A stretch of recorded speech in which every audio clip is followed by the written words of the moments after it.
There are things about my locks that I used to pay so much attention to that almost 5 years later, I genuinely could not care less about. Like, why was I inspecting individual locks? Why did I care if every single one looked the same? Why was I constantly checking my length? And don't even get me started on feeling like my hair needed to look a certain way before I could feel beautiful. And I think one of the biggest changes throughout my almost 5-year lock journey hasn't actually been my hair. It's been how I look at my hair. So today, we're getting into all the things I used to overthink about my locks that I genuinely do not even worry about anymore. And if you're currently in your starter lock stage, obsessing over every little thing your hair does, this one might be for you.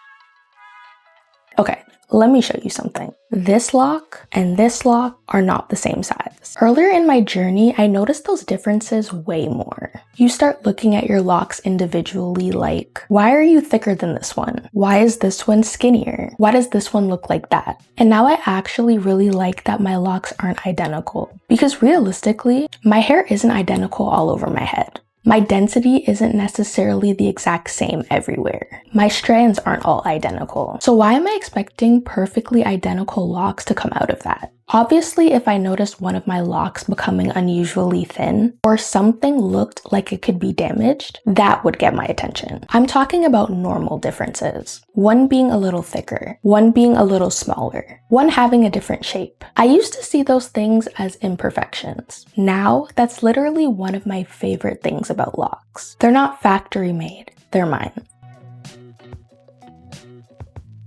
Do I need to see crisp little squares on my scalp all the time? Absolutely not. Right after a retwist? Yes, the parts are parting. But give it some time, and eventually you're not seeing all of that anymore. And that's okay. Earlier in my journey, I think I associated being able to clearly see my parts with my hair looking more done. Now I understand that my parts didn't disappear. My hair just grew. There's new growth there. My hair isn't going to permanently look like I just got out of my loctician's chair. And I don't need it to. Do I still love a fresh retwist? Yes. But I don't spend the weeks between appointments wishing my hair still looked like the day one.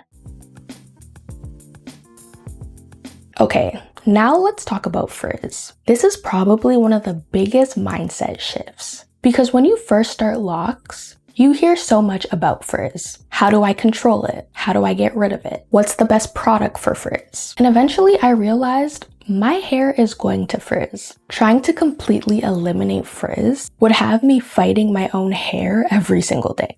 And I'm not doing that. Like, look, there's frizz and we're okay. My locks can be frizzy and still be maintained. They can be frizzy and still be clean. They can be frizzy and still be healthy. And they can definitely be frizzy and still be beautiful. I think sometimes we accidentally turn aesthetic preferences into measurements of hair health. Those aren't always the same thing. I personally like my locks when they're freshly retwisted, and I like them when they've gotten fluffy again. Those are just two different versions of my hair. I don't feel like one is the good version anymore.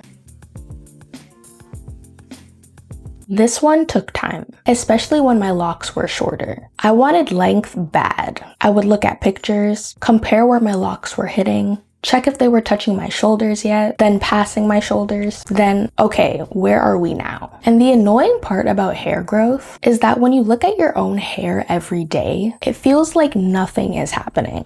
You're like, I've been waiting, why aren't we at waist length yet? But then you find an old picture and realize, oh, my hair has actually grown a lot. Now, do I still have length goals? Absolutely. I want waist length locks. So I'm not gonna sit here and pretend I suddenly don't care about length at all. I do. The difference is I don't obsess over the timeline anymore. I'm not constantly measuring. I'm not looking at somebody else's hair thinking, we've been locked the same amount of time. Why is hers longer? Because there are so many things that influence how our hair looks and grows. I know where I want mine to go. It'll get there when it gets there. And in the meantime, I'm enjoying this length.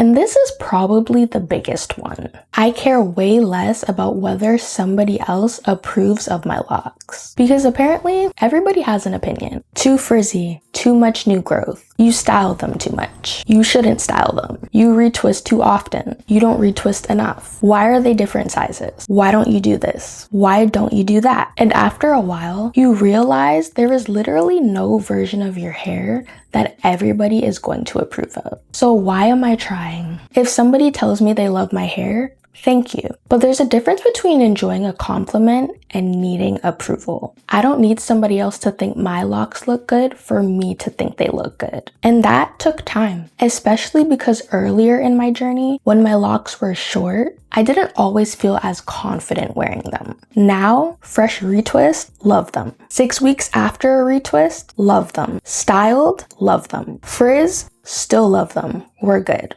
One lock sticking out somewhere, I'm still leaving the house. I've learned to embrace and enjoy every version of my locks.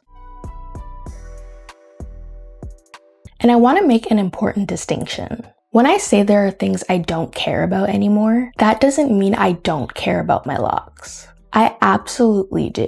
I care about keeping them clean. I care about maintaining them. I care about avoiding unnecessary tension and damage. I pay attention if something actually seems wrong with my hair. I care about the health of my locks. What I stopped caring so much about is perfection. That's different. I don't need every lock to match. I don't need every part showing. I don't need zero frizz. I don't need every hair perfectly in place. I don't need to hit a certain length by a certain date. And I definitely don't need my locks to look exactly the way somebody else thinks locks are supposed to look. That has made having locks so much more enjoyable. Looking back, I think when you're new to locks, everything feels significant. One lock looks different and you're concerned. Something starts budding and you're examining it. Your hair frizzes and you're trying to fix it. You see somebody else's progress and you're suddenly comparing. And I understand it. It's new. You're learning your hair. But after 5 years, I've learned to give my locks room to just be locks. They're going to change. They're going to have different stages. They're going to look different from each other. They're going to look different from somebody else. And they're definitely not going to look freshly retwisted 365 days a year. I don't want to spend my entire lock journey waiting for my hair to reach some imaginary state of perfection, because I don't think that state exists. So if you're currently staring at one lock like, why don't you look like everybody else? Try not to worry or obsess over it. Obviously, if you're genuinely concerned about the health of your hair, talk to your loctician or someone qualified to actually assess it. But if it's just a little different, a little frizzy, not laying perfectly, your parts aren't showing like they were 2 weeks ago, you might eventually realize you don't care nearly as much as you thought you would. And I want to know if anyone else who's been locked for a while has experienced this. What's something you used to obsess over with your locks that you're not worried about anymore? Drop it in the comments. So if you liked this video or found it helpful in any way, don't forget to like, comment, and subscribe. And if you're new here, subscribe for more real conversations about locks, styles, tutorials, maintenance, and everything that comes with the journey. And I'll see you in the next one.